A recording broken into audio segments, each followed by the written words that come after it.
Hello, good evening, नमस्कार।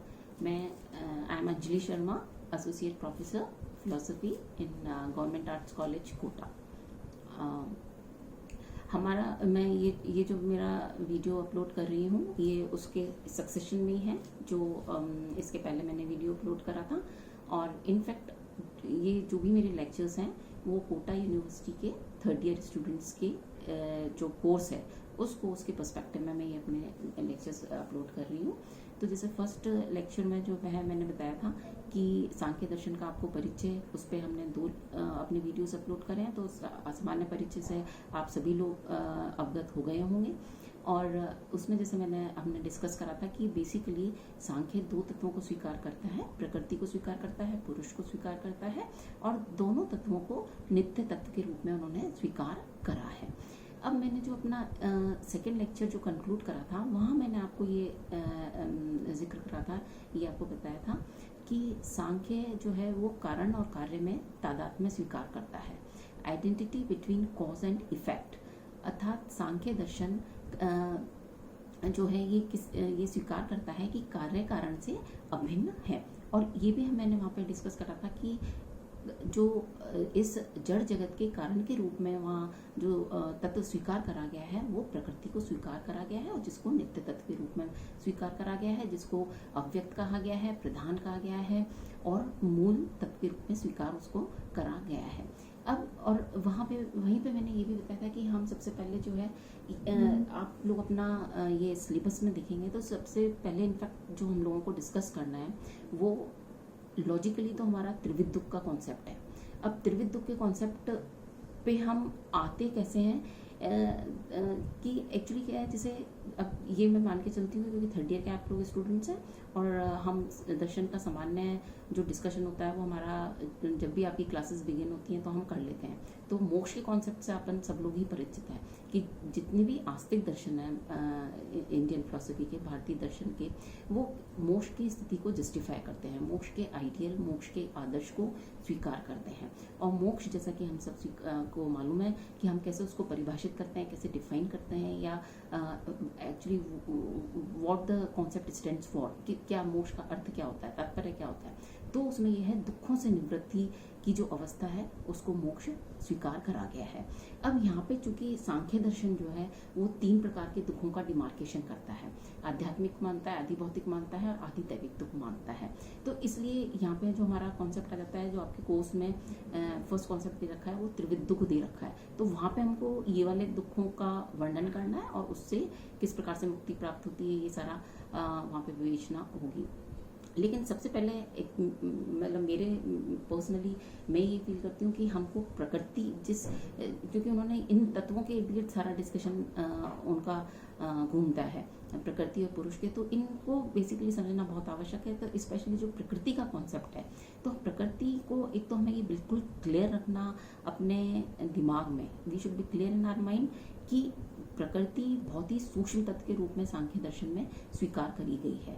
और इसीलिए जैसे मैंने आपको पहले वाले लेक्चर में बताया था कि प्रकृति, अव्यक्त, उपादान, कारण, ये सारे सिनोनिमस हैं, पर्यायवाची हैं।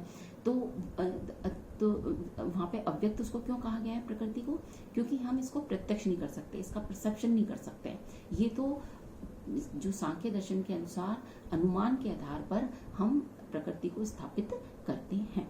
तो एक्चुअली जो इसका उद्देश्य है इस कारिका का, सत्कार्यवाद, मैं आज आपको सत्कार्यवाद के बाद में बताना चाह रही हूँ। और वो इसलिए क्योंकि इस वाली उसका जो उद्देश्य है कारिका का वो प्रकृति की सत्ता को सिद्ध करना है। जो अव्यक्त है, जो प्रकृति है, मूल कारण है इस जगत का, उसकी सत्ता को सिद्ध इन्होंने सत्कार्यवाद वाली कारिका में करा है। तो ये बेसिकली अर्थात इसको टेक्निकली हम उस लैंग्वेज में बोले, टेक्निकल लैंग्वेज में, तो सांख्य जो है दृष्टिगोचर जगत के आधार पर किस प्रकार अव्यक्त की या प्रधान की या प्रकृति की सत्ता की सिद्धि करता है, उसके लिए उन्होंने जो सिद्धांत दिया है वो सत्कार्यवाद दिया है। अर्थात सत्कार्यवाद के आधार पर सांख्य दर्शन प्रकृति की सत्ता की सिद्धि करता है। तो ये जो आपको मिलेगा ये आपको 9 नंबर की कारिका है जिसमें कि उन्होंने इसकी विवेचना करी है। अब यहाँ पे आपको बता दूँ कि एक्चुअली सांख्य से संबंधित आप बहुत सारे ग्रंथ हैं। ईश्वर कृष्ण की सांख्य कारिका है और कपिल का सांख्य सूत्र है, वाचस्पति मिश्र का सांख्य तत्व कौमुदी है। इनमें आप कोई सा भी एक ग्रंथ को आप आधार मान लीजिए।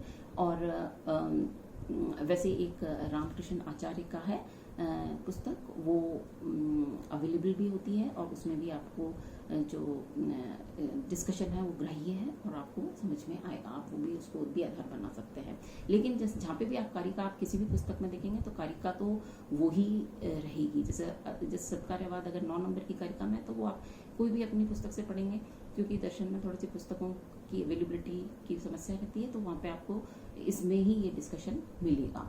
अब जो सत्कार्यवाद का सिद्धांत, बेसिकली सत्कार्यवाद है क्या, इसका भी हमने जिक्र करा था कि जो कारण कार्य से संबंधित जो मूल समस्या है वो ये है, भारतीय दर्शन में कार्य कारण में पहले से विद्यमान रहता है अथवा नहीं रहता है। तो जो लोग इसका सकारात्मक आंसर देते हैं, अर्थात कि कार्य की सत्ता को कारण में स्वीकार करते हैं, वो तो माने जाते हैं सत्कार्यवादी। और जो कार्य की सत्ता को कारण में स्वीकार नहीं करते, उसको अविद्यमान मानते हैं, वो कहलाते हैं असत्कार्यवादी। लेकिन सांख्य दर्शन जो हम पढ़ रहे हैं वो कैसा दर्शन है, वो सत्कार्यवादी दर्शन है। अर्थात वो ये स्वीकार करता है कि कार्य अपनी उत्पत्ति से पूर्व भी कारण में सत्य रहता है या सारा कारण में विद्यमान रहता है। अब वापस ये सत्कार्यवाद के 2 रूप हमारे सामने आते हैं। एक तो आता है परिणामवाद और एक आता है विवर्तवाद।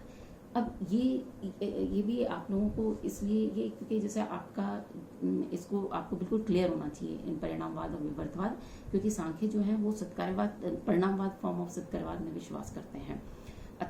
जैसे सत्कार्यवाद के 2 रूप, परिणामवाद और विवर्तवाद। सांख्य कौन सा मान रहा है, सांख्य परिणामवाद फॉर्म ऑफ सत्कार्यवाद स्वीकार कर रहा है।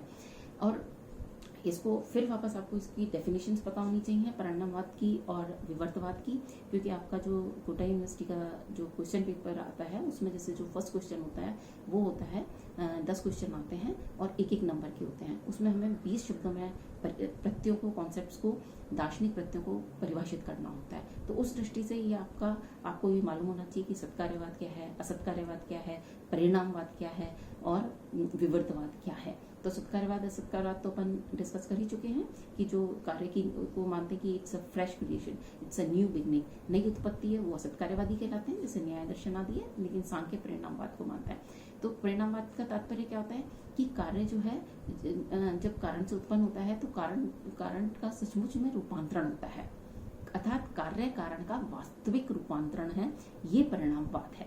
फॉर एग्जाम्पल, उदाहरण के रूप में हम देखें तो यदि जैसे मिट्टी है और घड़ा है, तो मिट्टी उपादान कारण हो गया, घड़ा उसकी कार्य हो गया।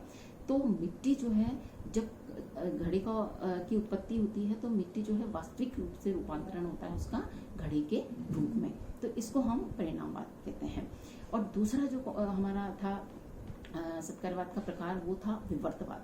तो विवर्तवाद बेसिकली हमने जैसे षड दर्शनों में आगे भी देखा था, तो जो शंकर का अद्वैत वेदांत है, वो जो सिस्टम है, दे एडवोकेट दिस विवर्तवाद, वो इस विवर्तवाद के समर्थक हैं। तो विवर्तवाद बेसिकली क्या प्रपोन करता है या क्या स्थापित करता है, विवर्तवाद ये कहना चाहता है कि भाई कार्य जो है वो कारण का वास्तविक रूपांतरण नहीं होता, कार्य तो एक केवल मात्र प्रतीति होती है, एक विवर्त होता है, एक अनरियल अपीयरेंस होती है उसकी कारण की।